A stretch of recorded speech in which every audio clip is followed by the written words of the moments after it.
주 52시간제 시행으로 중소기업계의 어려움이 특히 가중되고 있다는 소식 어제 전해드렸는데요.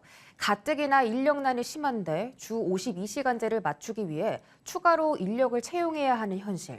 자금이 달리는 중소기업이 사업을 제대로 유지할지 의문인데요. 업종과 개별 기업의 특성을 감안해 제도를 적용하고 그래도 수용이 어려운 중소기업은 정부가 적절하게 지원해야 한다는 제안이 나옵니다.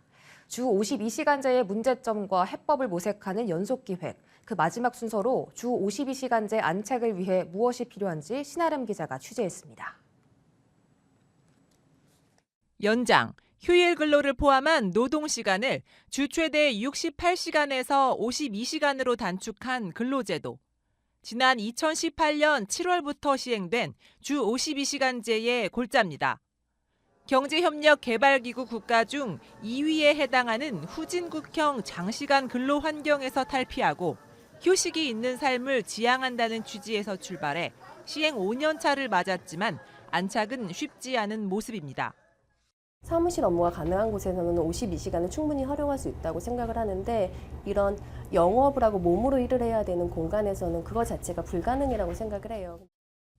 실제 중소기업의 절반 이상이 주 52시간제 시행이 여전히 어려운 상황이고 그 비중은 제조업이 비제조업에 비해 2배 가까이 높은 것으로 나타났습니다. 제도 운용에 있어 업종 특성과 중소기업 현실을 감안해 보다 유연하고 탄력적으로 접근할 필요가 있다는 지적이 나오는 이유입니다.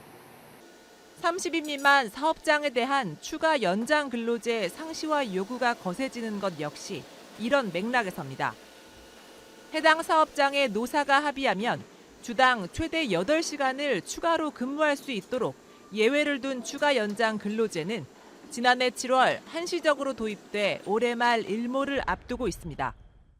추가 연장 근로제는 영세 중소기업의 인력난 완화를 위한 고육지책이라고 할 수 있습니다.